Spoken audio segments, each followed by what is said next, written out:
అలానే మిస్ఎస్ రావు చంద్రబాబు నాయుడు గారు 4వ సారి ముఖ్యమంత్రి అయిన తర్వాత ఇస్తానన్నటువంటి పింఛన్లు ఒక్క రోజు కూడా లేట్ లేకుండా ఇస్తున్నారు. ఆయన ప్రకటించినటువంటి సూపర్ 6లో ప్రధానమైనది సామాజిక పింఛన్లు. ఈ సామాజిక పింఛన్లని వాలంటీర్స్ లేకుండా గ్రామ సచివాలయ ఉద్యోగుల ద్వారా ప్రతి ఇంటికి పింఛన్లు పంపిస్తూ ఉన్నారు.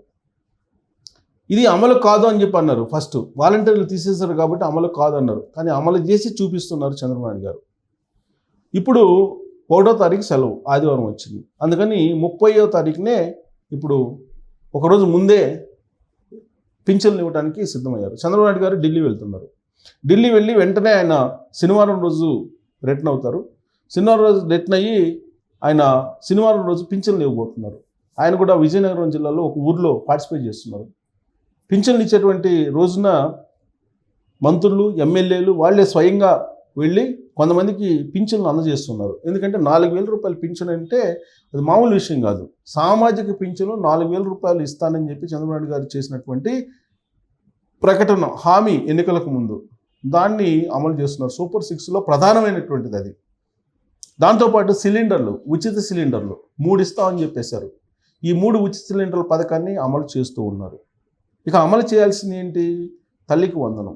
ఈ తల్లికి వందనానికి సంబంధించి ఈ అకాడమిక్ ఇయర్ నుంచి, రాబోయే అకాడమిక్ ఇయర్ నుంచి తల్లికి వందనం నిధులను కూడా జమ చేయటానికి ఈ ప్రభుత్వం సిద్ధమైంది. ఇక స్త్రీశక్తికి సంబంధించినటువంటి పథకాన్ని అమలు చేయడానికి నిధులను సమీకరిస్తున్నారు. అన్నదాత సుఖీభవ కేంద్ర ప్రభుత్వం 3 విడతలుగా ఇచ్చేటువంటి సహాయంతో పాటు కలిపి ఇస్తామని చెప్పి ఆల్రెడీ అనౌన్స్ చేశారు. బీసీలకి రక్షణ కల్పిస్తేలాగా చట్టం. ఇవి ఆయన ప్రకటించినటువంటి సూపర్ 6లు.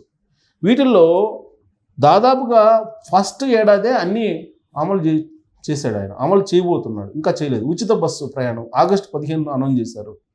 అంటే మొదటి ఏడాది దాదాపుగా 80% ఇచ్చినటువంటి హామీలను అమలు చేయడానికి, సంక్షేమ పథకాలని పకడ్బందీగా నిర్వహించడానికి ఆయన ఒక ప్రణాళికను తయారు చేసుకుని ఆ దిశగా వెళ్తూ ఉన్నారు. ఏ ప్రభుత్వం కూడా పథకాలన్నింటినీ మొదటి ఏడాది లాంచ్ చేయదు. ఈవెన్ జగన్మోహన్ రెడ్డి గారు కూడా పెన్షన్ 3,000 రూపాయలు ఇస్తామని చెప్పి చివరి సంవత్సరంలో ఎలక్షన్ 2024 టైంలో ఆయన చివరి నెలలో ఇవ్వాలని ట్రై చేశాడు. కానీ 500 కలిపి ఇచ్చిన దాఖలాలు లేవు. 2,500 ఆయన ఇచ్చింది. అందుకే చంద్రబాబు నాయుడు గారు సూపర్ 6లో అమలు చేయలేక డైవర్షన్ పాలిటిక్స్ చేస్తున్నారని చెప్పి పదే ప్రత్యర్థులు వినిపిస్తూ ఉన్నారు. గతంలో ఏమో కానీ 3 సార్లు ముఖ్యమంత్రి అయినప్పుడు చంద్రబాబు నాయుడు గారు 4వ సారి ముఖ్యమంత్రి అయినప్పుడు మాత్రం ఆయన ఏదైతే చెప్పారో హామీలు, ఆ హామీల్లో సూపర్ 6ని యథాతథంగా అమలు చేయడానికి ఆయన ప్రయత్నం చేస్తూ ఉన్నారు. 1వ తారీఖు ఉద్యోగులకు జీతాలు ఇస్తానన్నారు. అలాగే పెన్షన్లు ఇస్తానన్నారు. వాళ్ళకి 1వ తారీఖున జీతాలు, పెన్షన్లు ఇస్తూ ఉన్నారు. ఎంత భారం అయినా, ఎన్ని అప్పులు తీసుకొచ్చైనా ఇస్తూ ఉన్నారు.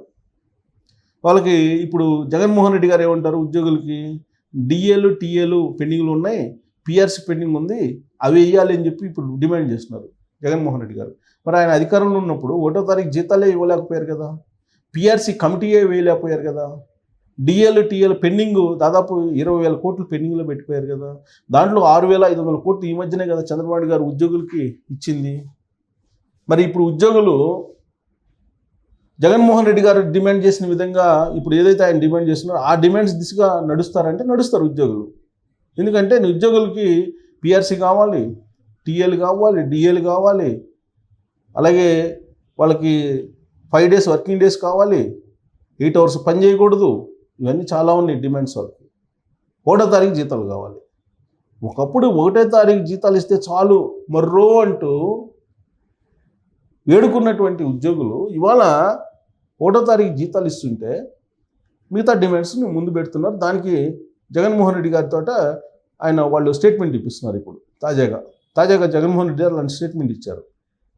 సో కాబట్టి సూపర్ 6ని అనౌన్స్ చేశారు. ఇప్పుడు ఉద్యోగులు కొంతమంది ఏమంటారు, నేను ఏదైనా వీడియో పెడితే ఉద్యోగులు పిఆర్సీల మీద, ఎందుకు పిఆర్సీ, ఇంత జీతాలు ఉన్నాయి కదా, బడ్జెట్లో అసలు 90% వాళ్ళ జీతభత్యాలకి పెన్షన్కి వెళ్తుంది కదా అని చెప్పి వీడియోలు పెడితే అసలు ఓపీఎస్ కావాలంటారు, సిపిఎస్ని రద్దు చేసి ఓపీఎస్ కావాలంటారు. ఓపీఎస్ ఇవ్వకూడదు. ఓపీఎస్ ఇస్తే కనుక రాష్ట్రం కంప్లీట్గా ఆర్థికంగా పతనం అయిపోతుందని చెప్పి ఆర్థికవేత్తలు చెప్తున్నారని చెప్పి నేను వీడియోలు చేస్తే సామాజిక పెన్షన్లు ఆపండి, లేదంటే రైతులకు ఇచ్చే సహాయాన్ని ఆపండి, పొలిటీషియన్స్ తీసుకునే కరప్షన్ ఆపండి, ఇవి చెప్తారు. మరి ఉద్యోగులు కరప్షన్ చేయట్లేదా? నిన్న కాక మొన్న ఒక పంచాయతీ సెక్రటరీ మీద ఏసీబీ రైడ్ చేస్తే దాదాపు 6 నుంచి 7 కోట్ల వరకు బయటపడింది. ఒక పంచాయతీ కార్యదర్శి ఉద్యోగం ఎంత, ఆయన కరప్షన్ సొమ్ము ఎంత? వైజాగ్లో ఒక టౌన్ ప్లానింగ్ ఆఫీసర్ మీద రైడ్ చేస్తే 500 కోట్లు బయటపడ్డాయి. 500 కోట్లు. మరి దీనికి ఏం సమాధానం చెప్తారు? అదేమంటే అందరూ అవినీతి పరులు కాదు అంటారు. అవును, అందరూ అవినీతి పరులు కాదు, మెజారిటీ 190 మంది అవినీతి పరులు ఉన్నారు. మరి వీళ్ళకి ఎందుకు పిఆర్సీ ఇవ్వాలి, ఎందుకు టీఏలు డిఏలు ఇవన్నీ పెంచి ఎందుకు ఇవ్వాలి అని చెప్పి ప్రజలు ప్రశ్నిస్తే, ఇప్పుడు వాళ్ళు సామాజిక పెన్షన్లు ఎందుకని ప్రశ్నిస్తున్నారు? సామాజిక పెన్షన్లు ఆపేసి మాకు ఇవ్వండి జీతాలని అడుగుతున్నారు. అది ధర్మం కాదు కదా. సో ఇప్పుడు ఉద్యోగులకి ప్రజలు 95%, 98% ఉన్నారు, ఉద్యోగులు 3% ఉన్నారండి. 96%, 97% ప్రజల పక్షాన ప్రభుత్వాలు ఉండాలా, 3% ఉన్నటువంటి ఉద్యోగుల పక్షాన ఉండాలా? అసలు ఉద్యోగులు ప్రజాసేవకులు, అది మర్చిపోతున్నారు. అసలు ఉద్యోగులు అనేవాళ్ళు వేరే కాదు, వాళ్ళు దైవవంశ సమూతులు కాదు, వాళ్ళు ప్రజాసేవకులు. అలాగే రాజకీయ నాయకులు ప్రజాసేవకులు. ప్రజాసేవ చేస్తామని చెప్పి ప్రమాణం చేసి ఉద్యోగాల్లో చేరి ప్రజాసేవ చేస్తామని చెప్పేసి పదవుల్లో తీసుకొని ప్రజల్ని ప్రజాసొమ్ముని దోచుకునేటువంటి కార్యక్రమం చేస్తూ ఉన్నారు. దీని మీద చర్చ జరగాలి, దీని మీద పోరాడాలి, దీని మీద ఉద్యోగ సంఘ నేతలు ఉద్యమాలు చేయాలి, ధర్నాలు చేయాలి, ఆందోళన చేయాలి. ఎవరైనా కరప్షన్ పాల్పడితే డిస్మిస్ చేయమని చెప్పి వాళ్ళే చెప్పాలి. ఇలాంటివి లేకుండా వాళ్ళ డిమాండ్లు చేస్తున్నారు. సో ఇన్ని డిమాండ్లు చేస్తున్నప్పటికీ చంద్రబాబు నాయుడు గారు ఏం చేస్తున్నారు? సామాజిక పెన్షన్లు కానీ లేదా ఆయన ఇచ్చినటువంటి సూపర్ సిక్స్లు కానీ యథాతథంగా అమలు చేయడానికి సిద్ధమయ్యారు. అందుకే 1వ తారీఖు సెలవు అయితే ముందు రోజే పెన్షన్లు ఇవ్వడానికి చంద్రబాబు గారు సిద్ధమయ్యారు. దీంతోపాటు రేషన్ ఈ మధ్యకాలంలో ఈ రేషన్ వెహికల్స్ని ఆపేశారు. అది ఒక భారంగా మారింది. దాదాపు 900 కోట్ల పైగా భారం పడుతుంది ప్రభుత్వం మీద అని చెప్పి ఆ వెహికల్స్ అన్నింటినీ ఆపేశారు. ఆపేసి రేషన్ డీలర్ల వద్దకు వెళ్ళి ఈ రేషన్ సరుకులు తెచ్చుకునేటువంటి సిస్టమ్ని మళ్ళా పునరుద్ధరించారు గతంలో మాదిరిగా. అయితే ఎవరైతే వెళ్ళి తెచ్చుకోలేరో వాళ్ళకి మాత్రం ఇంటికి తీసుకొచ్చి ఇచ్చేటువంటి బాధ్యత డీలర్ మీద పెట్టారు. ఆదివారం రోజు కూడా మీరు వెళ్ళి సరుకులు తీసుకోవచ్చు అనేది పౌర సరఫరాల శాఖ మంత్రిగా ఉన్నటువంటి నాదెండ్ల మనోహర్ గారు అనౌన్స్ చేశారు. దానికి సంబంధించిన న్యూస్ నేను చదివి వినిపిస్తాను. యాక్చువల్గా ఆదివారం కూడా వెసులుబాటు. ఆంధ్రప్రదేశ్లో రేషన్ సరుకుల పంపిణీ విధానంలో రాష్ట్ర ప్రభుత్వం లబ్ధిదారులకు అనుకూలంగా మరో కీలక నిర్ణయం తీసుకుంది. జూన్ 1వ తేదీ నుంచి రేషన్ షాపుల ద్వారానే నిత్యావసర వస్తువులను పంపిణీ చేయనున్న తరుణంలో లబ్ధిదారుల సౌకర్యార్థం మరో ముందడుగు వేసింది. ఇకపై ప్రతి నెల 1వ తేదీ నుంచి 15వ తేదీ వరకు ఆదివారాల్లోనూ రేషన్ దుకాణాలు పూర్తి స్థాయిలో పనిచేస్తాయని రాష్ట్ర పౌర సరఫరాల శాఖ మంత్రి నాదెండ్ల మనోహర్ ప్రకటించారు. గురువారం నాడు విజయవాడలో రేషన్ షాపుల ద్వారా సరుకుల పంపిణీ ట్రయల్ రన్ను పరిశీలించిన అనంతరం మంత్రి ఈ విషయాన్ని వెల్లడించారు. గతంలో రేషన్ వాహనాల కోసం పనులు మానుకొని గంటల తరబడి వేచి చూడాల్సిన పరిస్థితి ఉండేదని, ఆ ఇబ్బందులను తొలగించడమే కాకుండా లబ్ధిదారులకు మరింత వెసులుబాటు కల్పించాలనే ఉద్దేశంతో ఈ నిర్ణయం తీసుకున్నట్లు ఆయన తెలిపారు. ప్రజల సౌలభ్యమే మా ప్రభుత్వ ప్రథమ ప్రాధాన్యత. జూన్ 1 నుంచి 15 రోజుల పాటు రేషన్ సరుకులు పంపిణీ చేస్తాం. ఈ 15 రోజుల్లో ఆదివారంతో సహా అన్ని రోజులు షాపులు తెరిచే ఉంటాయి.